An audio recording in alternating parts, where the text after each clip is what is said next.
Welcome back. Thank you for staying with KTN Prime. So, who will be the kingpin in the Mt.Kenya region after Uhuru Kenyatta completes his second term in office?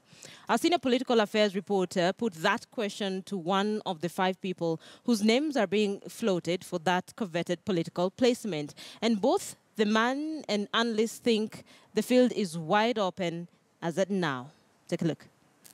During the first multi-party elections since independence in 1992, the then Kiharu MP and Ford Asili presidential candidate Kenneth Njido Matiba, together with the then Democratic Party presidential candidate retired President Mwai Kibaki, were arguably perceived as the political de facto leaders from the Mt.Kenya region. Mwai Kibaki will then be elected president in 2002 and later hand over the mantle to President Uhuru Kenyatta in 2013. In accordance with this constitution. Fast forward to 2017 and President Uhuru Kenyatta is serving his second and last term in office, and already talks on who will succeed him as the Mt.Kenya political kingpin have begun. After the Kibaki exited, around that time during the exit, the likes of the late Michuki were very categorical that their man is Uhuru Kenyatta. Whatever he says, they will follow. And that is how he became the kingpin. This time round, we've not had leaders from central Kenya or the larger Mount Kenya region trying to really point out and say, this is the person that we think can be able to be our kingpin or can be able to be our leader and give us direction. So that is the very unique aspect. Before the 2013 general election, former Gatanga MP Peter Kenneth had been poised to easily succeed President Uhuru Kenyatta, only for him to vie for the presidency against the wishes of many from the Mount Kenya region. I've seen the likes of Peter Kenneth, who we had hoped that they could come up. But you see, if you ask me, he's really wasted his political chance in the sense that he vied as president when I think it was a time that Central Kenya was not ready to have another person other than Uhuru Kenyatta. He did not read the political science. Then even subsequent to that, he went quiet. For a period of 5 years, you do not hear of Peter Kenneth, you do not hear on national issues, you do not hear him on regional issues. Tell us where Mheshimiwa Piki has been since the end of the August 8th general poll. Well, I've been much around and watching the scene, but I believe elections have a season. And when that season ends, if you are elected, you have a job and promises to fulfill.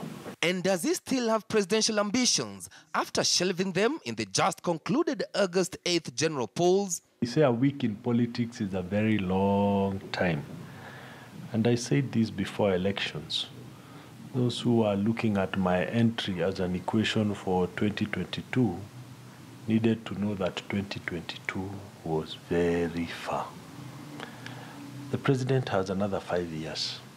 Apart from Peter Kenneth, others who have been touted to succeed President Uhuru Kenyatta include NAK Kenya leader Martha Karua, Devolution CS Mwangi Kiunjuri, former Kiambu Governor William Kabogo, former Kigumo MP Jamle Kamau, and former Dagoretti South MP Dennis Waweru, who served as the chairman of the Mount Kenya MPs in the 11th Parliament.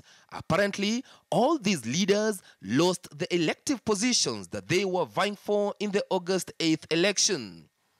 I don't have any problem with anybody in Kenya, not just Mount Kenya. Of course, His Excellency the Governor Kiraitu has got the biggest following. The next person is Peter Munya. We want the Mount Kenya, we want the Meru region to be very solid.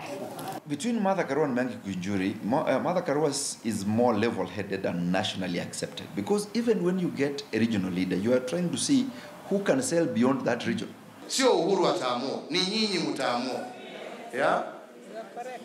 Nyinyi ndio mtaamua. Lakini wakati huu, wacheni tufanye kazi pamoja, ndio tusaidie watu yetu. President Uhuru Kenyatta has already made it public that he will support his deputy William Ruto to clinch the presidency come 2022.